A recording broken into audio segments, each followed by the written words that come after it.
Fabrastillo. This is the secret to a glorious beard. Well, probably not.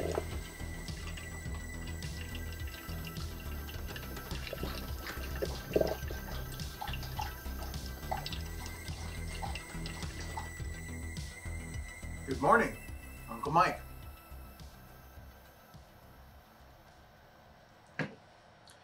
We're going to do a little scope unboxing, and tell you what, I do have a tendency to record some of these videos more than once, and I'm going to be doing this one a second time because I forgot to hit record. I guess probably happens to everybody at least once. Today we are looking at the OTW 3 to 9 by 40 hunting shooting scope, tactical 3 to 9 by 40 hunting shooting scope. And I'm going to try to keep this much more brief than I just did, but just going over a couple of things. Keep in mind this is a very low budget scope. This is a very affordable option for somebody who just wants to get started in shooting and engage targets, you know, at a certain distance, depending on their rifle setup. So as far as rating goes, I'm going to be generally, in general, with my videos and reviews overall, I'm going to be a little bit kinder on the rating with a much more affordable scope. For me personally, I'm on a fixed budget, so I'm not the kind of person that can just spend whatever I want to spend and get a scope, whatever I want to get. I am locked into budgeting that in and making sure that it all works out. We don't like to do a lot of credit or loans and that kind of thing in my house, so I think that probably is representative of most people, certainly people watching my channel and watching budget scope reviews. You're probably in the same position as I am. So we're going to give it some... we're going to give it grade it on a curve, let's say. Obviously, I'm not going to be comparing this and rating it alongside something like a Trijicon AccuPower or something like that, right? So, this is the OTW, again, like I said, OTW 3 to 9 power scope. I have already unboxed it because I thought I was recording this already.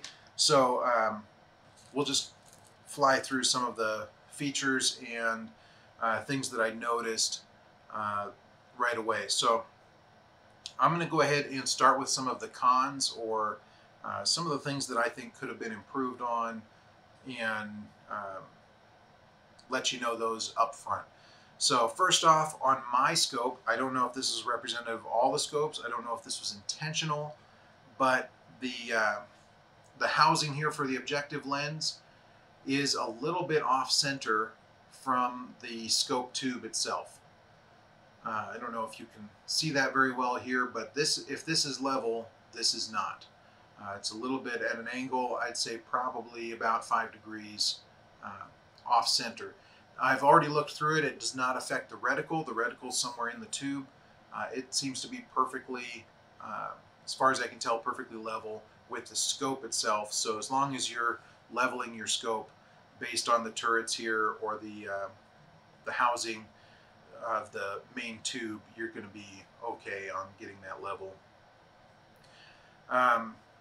The magnification adjustment, it is properly marked at exactly the right point for the 3 and the 9 as you move through that range. So I don't know if it was maybe installed slightly offset just to fit that, or if they just maybe painted that on afterward. That's probably more likely, I guess. It does come with scope covers, which are kind of spring-loaded here. So you can see that. They pop out really positive. That's nice, but they're a rubbery material here, and then a plastic on a hinge, and plastic on the ends. And the hinge itself, I've used scope covers like this before on other budget optics. They're pretty prone to breaking. So I would say if you're going to be storing your scope or storing your rifle for the season, something like that, Definitely go ahead and throw those on there to keep dust and debris out of your lenses, but otherwise I would probably pull them off when you're using it, especially the rear cover, and I'll show you that. There is a focus ring which you can't get to with the cover on, so if you want to be able to fine-tune your focus, especially at higher magnifications, then you're going to need that cover off. Also up front here, if we pull that off, we do have threads inside for a sun shield. I don't know if those are some sort of standard thread or what they might be compatible with for an extended sun shield if you need that, but it looks like there is a capability there, and I don't know if OTW offers one or not. Also, it's a 1-inch diameter tube, and it does not come with rings, so you are going to need to get your own scope rings. When I was actually sent this scope, and I was sent the scope, I didn't pay for it, just to be clear on that. This was sent to the channel for testing and review, so this it didn't come with rings, but they told me it did, and there were none in the box, so all we got in the box was the scope, some instructions, a lens cleaner, and a little silica packet, and then of course our plastic packaging to keep it safe in the box. So those are kind of the negatives, I'd say, for it. And then as far as positives though, the turrets are probably my favorite element of this scope. I've used a lot of budget optics in the past, and you can usually use a dime or something to adjust those. These turrets have a really elevated adjustment where you can actually move that easily with your fingers. Excuse me. So if you're, even me with large fingers and with some difficulty sometimes with my fine motor skills on my fingers, I can move this easily, 1 or 2 clicks, whatever I need to adjust that. So that is awesome. I really, really like that.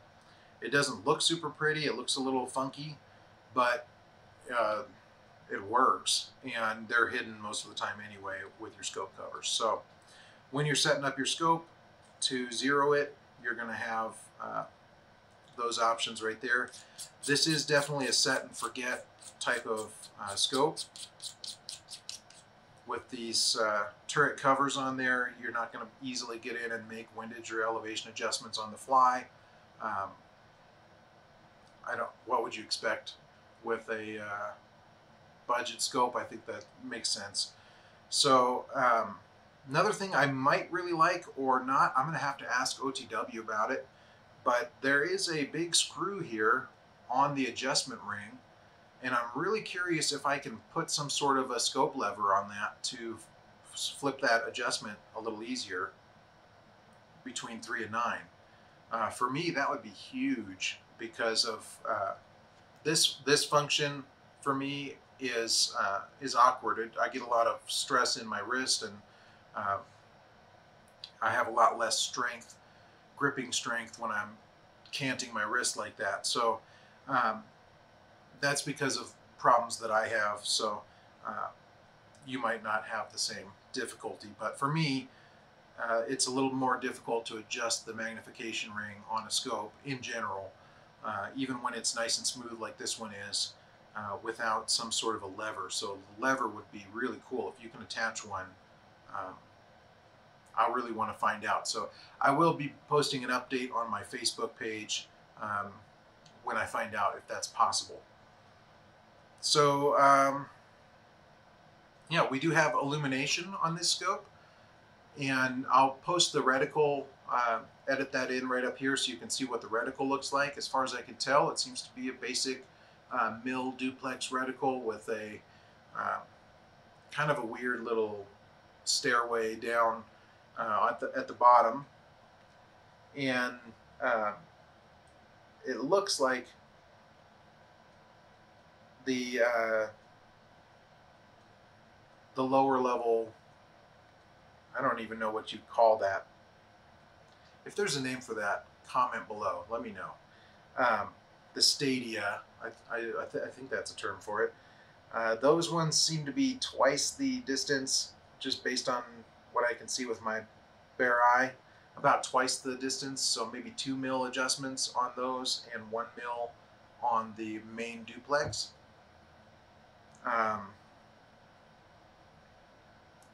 But it's definitely serviceable. You can field that. So it does come in green and red, and in the red mode, it is very very bright in my house with the lights on.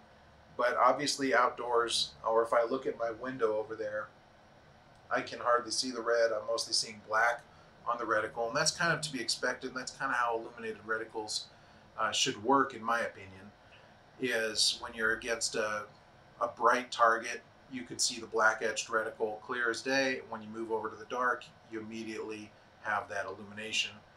The green reticle seems to be brighter to my eye. It could just be the spectrum of light, but even on the darker setting, I would say the first setting for that is almost as bright as the bright setting for red in my view.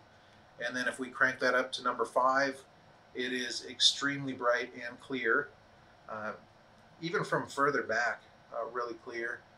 But again, when we get over the window, it becomes dark, hard to see.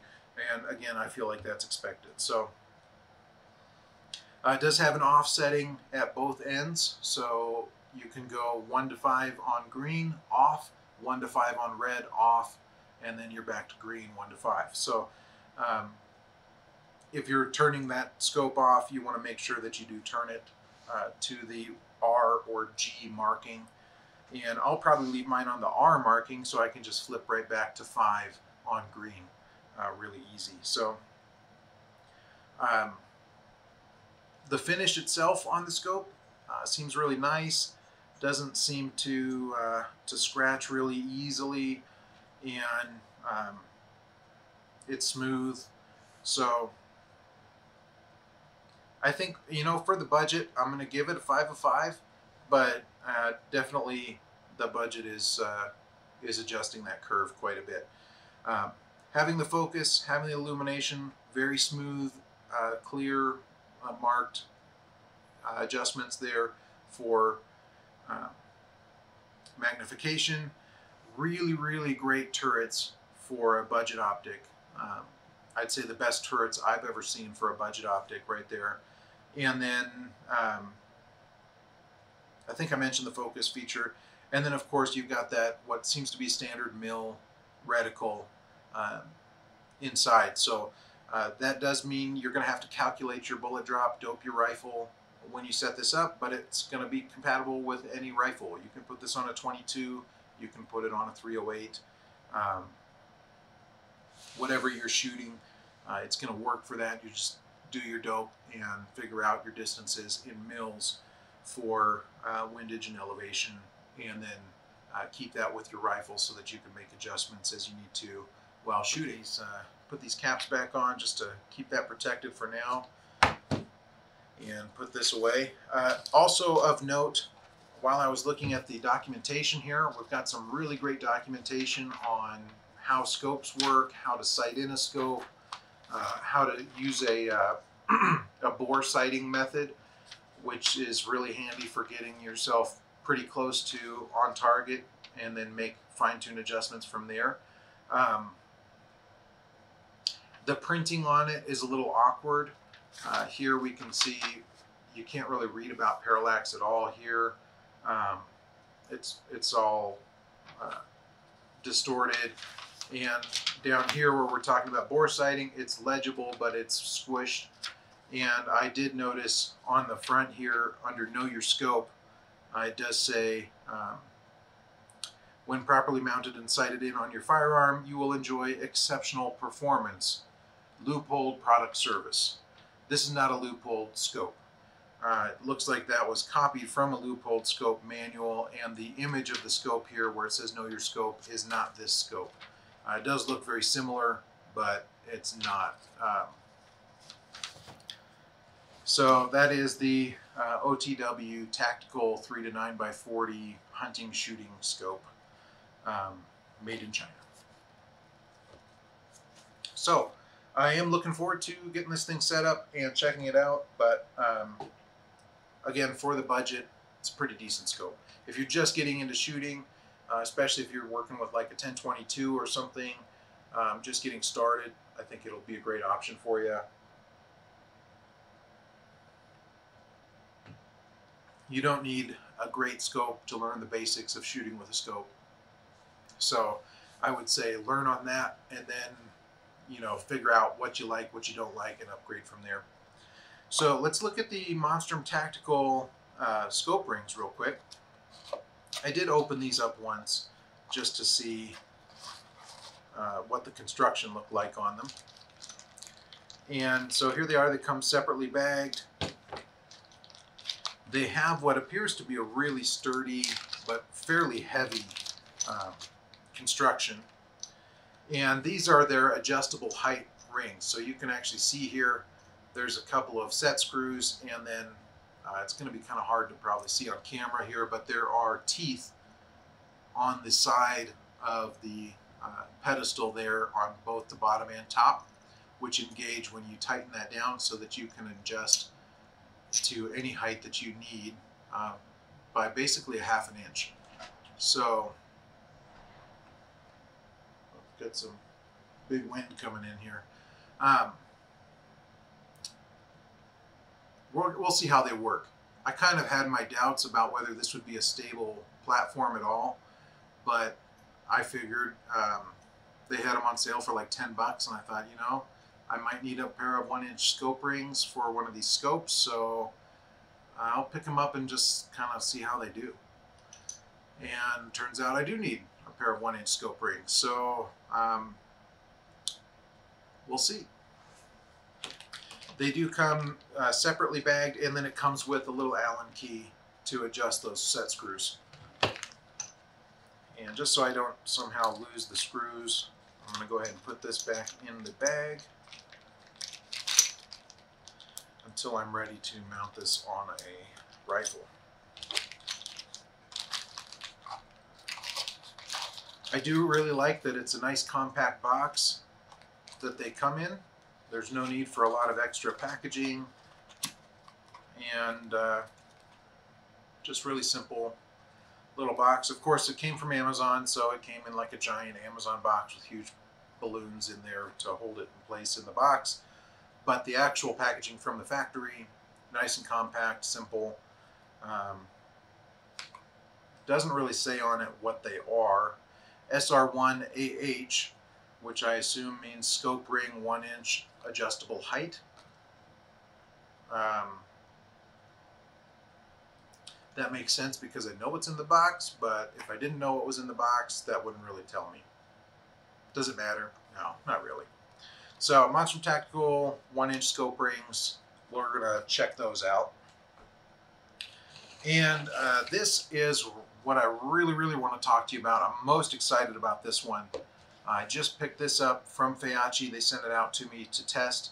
This is brand new. They just released this scope a couple days ago, and I basically got one of the first ones from release. So really excited about this. This is a little bit higher end budget optic. So I'm still going to consider this a budget optic for the field that it services. It's definitely on the low end of what you would normally pay for a low power variable optic, but we haven't seen anything like this that I know of in that sort of budget category. So, and what do I mean by budget category? I would say that's it's kind of hard. You know, what's your budget? It's kind of hard to say. For me, what I consider to be budget optics are going to be around $100 or less for the optic. They used to say you should spend as much on your rifle as you do on your optic. I don't think that's necessarily true these days. Case in point, I'm really happy with my Orion scope. that I got from Primary Arms for my 308. My 308 was very expensive to build, and that optic was nowhere near the price. I think it was about, I don't know, it's really honestly probably about between 10 and 15% of the price of that rifle. But it's going to work really well on it. It's a great optic. Primary Arms makes a really great, what we consider a budget optic in what I would say are more sort of the professional line of optics. So that's one that I would grade higher and compare to nicer scopes. I would compare that to a Leupold. I would compare it to a Trijicon. It's not going to necessarily stack up 100% against those. Primary Arms does have some really high-end scopes that would, but I would say it's just as serviceable as those higher-end scopes, whereas this falls into the more sort of Amazon type, what you'd expect to buy from Amazon. These are scopes that would serve dual purpose on a 22, an AR-15, a paintball gun, whatever you're doing, right? They're not something you'd expect to take to war or necessarily take to competitions if you're competing for professionally, let's say. So, excuse me, just a sec.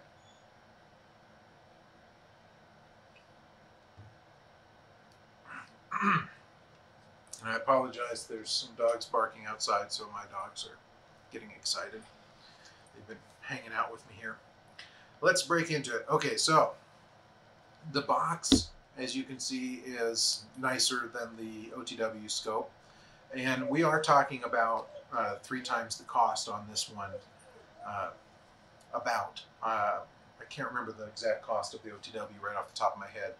But the Feyachi, in general, seems like a little bit more refined brand.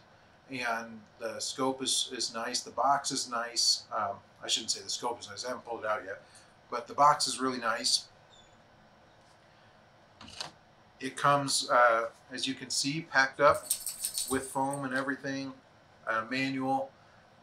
This does say Feyachi, the Falcon 1-4x24 rifle scope. The image there is not this scope, but I'm assuming that's another Feyachi scope in the background. But this is clearly written specifically for the scope you've got. There's a picture of the scope, the actual scope. It is illuminated. Windage and elevation adjustable, magnification ring, rings and bases. It looks like it takes 30mm rings, which is pretty standard. I might actually, I don't think that it includes any, we'll see in a moment. I don't think it includes any. But I've been wanting to replace the scope rings or the scope mount on my AR-10, and that might be a really great mount to move over to this optic, being that they're both 30mm. 30mm, I don't know if it's true or not, but it seems like a much more standard dimension than the 1-inch. Bore sighting, final range sight in, etc. Cleaning. So really nice little color printed glossy manual with the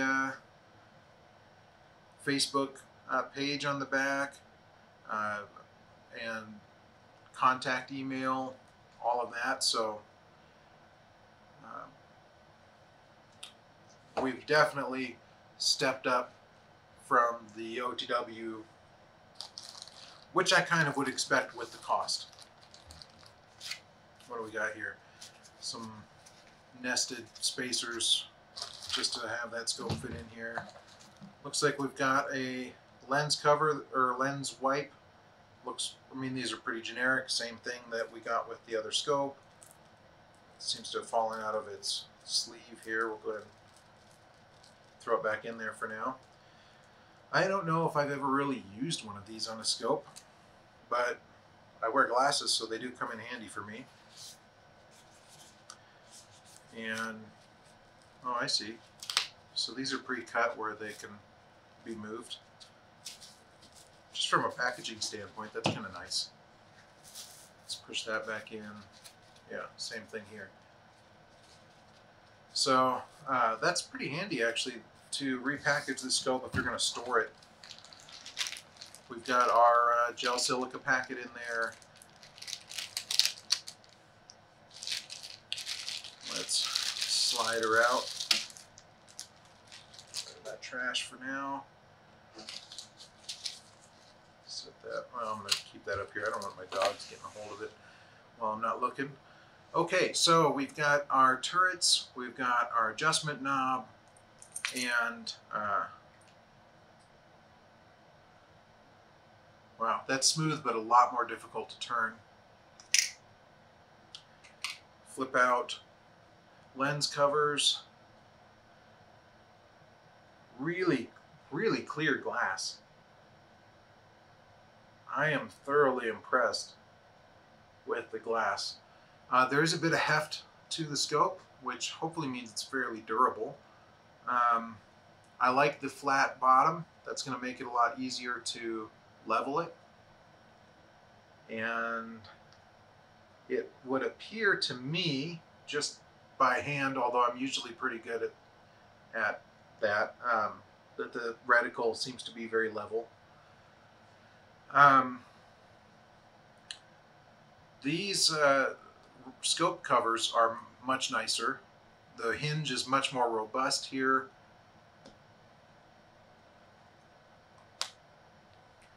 With both ends able to be covered. It's still, you know, it's mounted into rubber. Well, the fact that it's mounted into rubber and not plastic like the other one probably means if it's going to fail on you, it's just going to pop out of the rubber rather than break, which would make it easy to put it back together again if something happens. When they open, they fold way back, which is handy for if you're going to leave them on the rifle and you want to use it. And wow, the eye relief is much better on this scope. That's really, really good eye relief. So I like that, especially for a fast acquisition scope, 1-power scope. That's handy. Let's take our turret covers off here. So we've got our 1 click equals 1/2 MOA, and very audible and tactile adjustments. So that's really handy. Below the turret, you've got a little mark here, a 0 mark, so that you can actually, the nice thing about these is you can, looks like there's a screw here to pull this turret cap off. So what you would do is go to your range and sight this in at 50 yards, 100 yards, whatever you want it at for your weapon that you're mounting it on.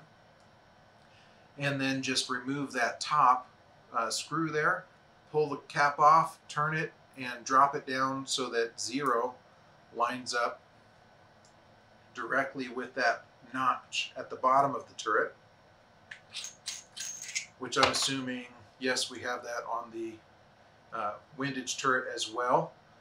And that way, if you want to make adjustments, windage adjustments, elevation adjustments on the fly, you can quickly get into these turrets and adjust them. Really nice. The knurling on the turret cover, also very, very nice. Very grippy in general, but it also, you can see, has like 3 areas that are raised higher than the others, so you can really get a good grip on that. And very fine threads like before on the other turrets there from the other scope, but not nearly as many. Just lock that down really nice. And then what do we have here? This is our illumination, I think. Yes, it is. And the battery, yep, there we go. Okay, it loosened up. Most scopes that I've seen have a milling out of here where you can actually put like a quarter or a dime or something in there to get some leverage. This one does not, but it does have pretty good knurling on it. So the battery comes pre-installed and in contact with the scope. I didn't mention it, but on the OTW, same thing. That can mean that your battery could arrive dead or kind of wear out over time, leaving it in contact like that while it's stored, especially on the shelf or in the warehouse at Amazon or whatever. I would have liked to see maybe a small plastic film in there to prevent contact or the battery not pre-installed. But it is a CR2032 lithium battery, 3 volt. Pretty standard that you would see in a scope like this. So you can buy those anywhere and replace them. They're not very expensive. Let's get that back on there.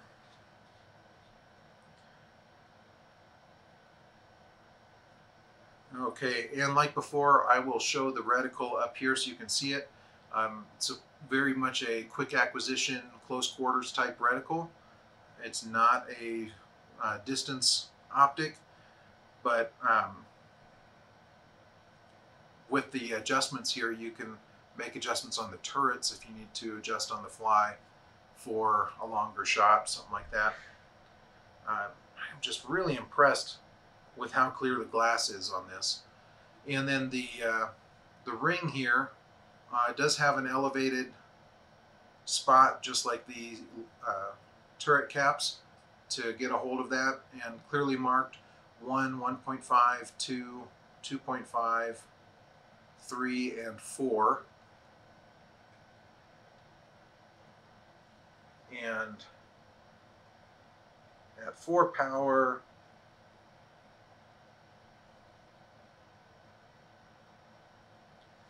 I don't feel quite as clear, but I think I just need to adjust the, let's close this and pull this off. The focus ring. Yes, there is a focus ring. So I can't seem to really get a hold of that. I might have made an adjustment. I don't know. I don't have the type of distance here in my house to really figure that out. You know, I'm not even sure if that is a focus ring or not. I can't get any movement on it, and it's not marked. It might not be a focus ring. I'm going to pull the front cap off.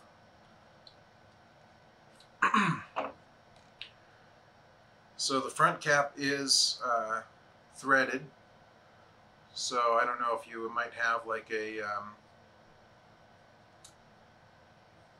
anti-glare piece that threads in there, or maybe a sun shield. I don't know. Maybe it's just threaded to put it together. But all in all, for a low power variable optic coming in at around the $100 mark, I'd say this one is a home run. I am really excited about this. Really, really excited. So I'm not sure. I might put this on my AR-15, or I might actually throw it on my Scorpion just for kicks, because I'm least happy with the optic on my Scorpion. Or I might switch the 3-power optic off my AR-15 to my Scorpion and throw this on the AR-15. More than likely, actually, I'll probably try it on both. So, wow.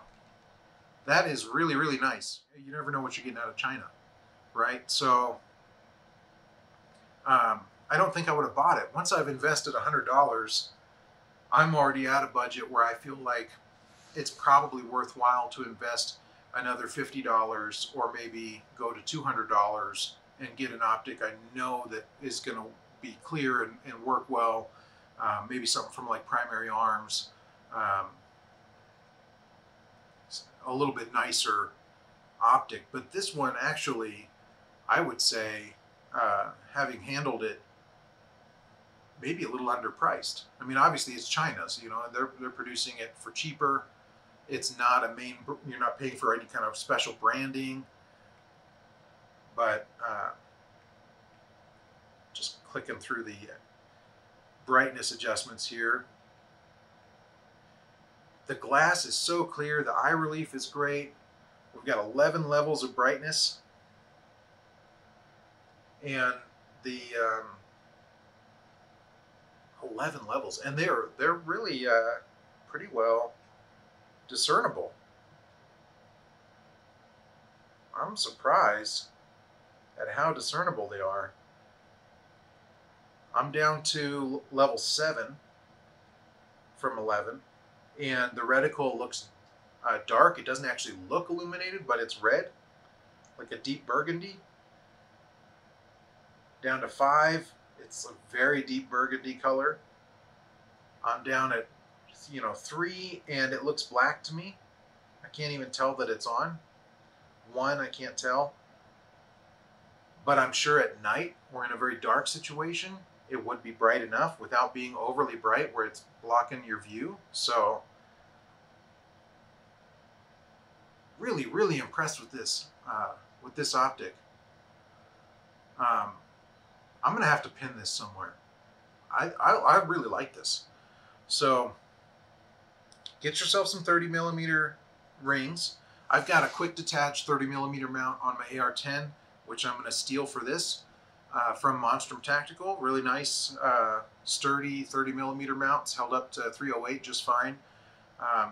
The only thing I don't care for with it is on that rifle, I'm just not quite getting the elevation that I need.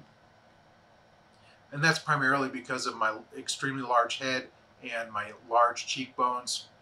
When I get that rest on my rifle, the distance from my cheek to my eye is probably more than most people, so I feel like I just want it a tad higher, and so I really want to invest in an Aero Precision mount for the AR-10.